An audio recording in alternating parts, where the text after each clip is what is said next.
নমস্কাৰ বন্ধুসকল, welcome to my YouTube channel Partha মেছলৈ।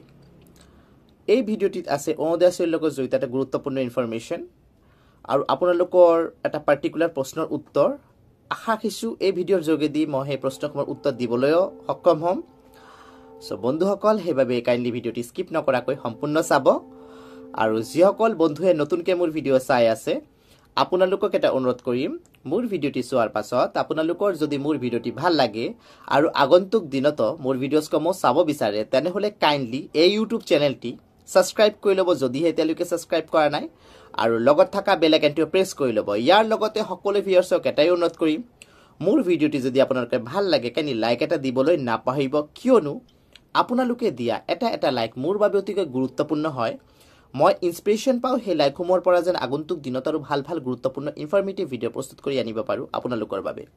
মই বিভিন্ন চৰকাৰী চাকৰি, চৰকাৰী আঁচনি আৰু চৰকাৰী ইনফৰমেশ্যন যিসমূহ আমি জনাটো আমাৰ বাবে অতি প্ৰয়োজনীয়, তাৰ ওপৰত ৰেগুলাৰলি ভিডিঅ'জ আপলোড দি থাকোঁ। সেইবাবে মোৰ ভিডিঅ'সমূহ কাইণ্ডলি ৰেগুলাৰলি চাব, কাৰণ প্ৰতিদিন নতুন নতুন আপডেটছ আহি থাকে। আৰু তাৰ লগতে বিভিন্ন ছ'চিয়েল মিডিয়া প্লেটফৰ্ম যেনেকৈ ফেচবুক, হোৱাটছআপ, ইনষ্টাগ্ৰাম আদিতে শ্বেয়াৰ কৰি দিব যেন মেক্সিমাম মানুহ তাত ইনফৰমেশ্যনসমূহ গৈ পায়। আৰু আপোনালোকৰ মনত যদি চৰকাৰী চাকৰি অথবা আঁচনি সম্পৰ্কীয় কিবা প্ৰশ্ন আছে, কাইণ্ডলি মোৰ ভিডিঅ'ৰ কমেণ্ট বক্সত লিখি দিব, মই তাৰ উত্তৰ দিবলৈ চেষ্টা কৰিম। চ' বন্ধুসকল, এতিয়া আৰু পলম নকৰাকৈ আজিৰ ভিডিঅ'টো আৰম্ভ কৰিছোঁ। আজিৰ ভিডিঅ'টো হৈছে অৰুণোদয় আঁচনিৰ লগত যুক্ত। তো পুৰুষ সদস্যসকলেও এপ্লাই কৰিব পাৰিব অৰুণোদয় আঁচনিত।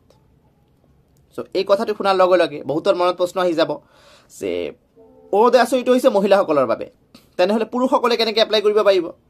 আৰু কুৱেশ্যনটো আহিব লগা কথা, মই হোৱা হ'লেও মোৰ মনত কুৱেশ্যনটো আহিলে হয় যে হয়, এই আঁচনিটোতো মহিলাসকলৰ বাবে, তেনেহ'লে পুৰুষসকলে কেনেকৈ এপ্লাই কৰিব পাৰিব, বা পুৰুষসকলে এইটো সুবিধা কিয় লাভ কৰিব, কেনেকৈ লাভ কৰিব? কথাটো হৈছে এনেকুৱা যে চৰকাৰে খুব এটা ভাল সিদ্ধান্ত লৈছে। সিদ্ধান্তটো হৈছে যে বিভিন্ন চৰকাৰী আঁচনিসমূহ যিসমূহ মাহত ধৰক কোনোবা বৃদ্ধ পেঞ্চন লাভ কৰে, বিধৱা পেঞ্চন লাভ কৰে, ধৰক বিধৱা পেঞ্চন বেচিকলি বিধৱা পেঞ্চন লাভ কৰি আছে, বা কোনোবা দিব্যাংগ ব্যক্তিসকলে যিটো এটা 1000 ৰুপিজকৈ মাহত লাভ কৰিছিলে। চ' এই গোটেইকেইটা আঁচনিত অৰুণোদয় আঁচনিৰ লগত মানে কানেক্টেড কৰি দিয়া হ'ল। বিধৱা পেঞ্চন, তাত দিব্যাংগ পেঞ্চন, গোটেইখিনি কানেক্ট কৰি দিয়া হ'ল। তাৰ ফলত কি হ'ল, দিব্যাংগ ব্যক্তিসকলেও অৰুণোদয় আঁচনিৰ সুবিধা লাভ কৰাৰ বাবে মানে এলিজিবল হৈ গ'ল। এতিয়া দিব্যাংগ বুলি ক'লে এইটো মহিলা বুলি কেৱল মাত্ৰ মহিলাই যে দিব্যাংগ হ'ব তেনেকুৱা নহয়, পুৰুষ সদস্যসকলেও দিব্যাংগ আছে।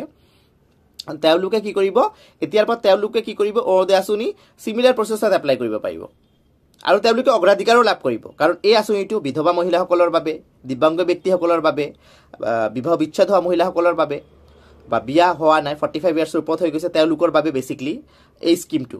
আৰু দুখীয়া শ্ৰেণীৰ মানুহৰ কথা কৈছোঁ আৰু তেনেকুৱা হ'লে। চ' পুৰুষ সদস্যসকলে যিসকলে দিব্যাংগ হয় আপোনালোকে এপ্লাই কৰিব পাৰিব। আপোনালোকৰ বাবেও এলিজিবিলিটি ক্ৰাইটেৰিয়া মানে চব থাকিব, যিখিনি নৰ্মেল এলিজিবিলিটি ক্ৰাইটেৰিয়া আছে গোটেইখিনি থাকিব, কিন্তু আপোনালোকে অগ্ৰাধিকাৰো লাভ কৰিব এইটো আঁচনিৰ ক্ষেত্ৰত। তো দিব্যাংগ পুৰুষসকলে ইয়াত এপ্লাই কৰিব পাৰিব, সকলো পুৰুষে নোৱাৰে, এইটো এটা কথা। চ' বন্ধুসকল, পুৰুষসকলেও লাভ কৰিব অৰুণোদয় আঁচনি, দিব্যাংগ পুৰুষসকলে লাভ কৰিব। চ' এইটো হৈছে মেইন টপিকটো, মেইন মুদ্দাটো। আশা ৰাখিছোঁ আপোনালোকৰ মনত ডাউটটো ক্লিয়াৰ হ'ব, কোনোবাই যদি ভাবি আছিলে পুৰুষসকলে কেনেকৈ লাভ কৰিব অৰুণোদয় আঁচনি। চ' এইখিনি হৈছে এটা গুৰুত্বপূৰ্ণ আপডেটছ আজিলৈ। আকৌ লগ পাম নতুন ভিডিঅ'।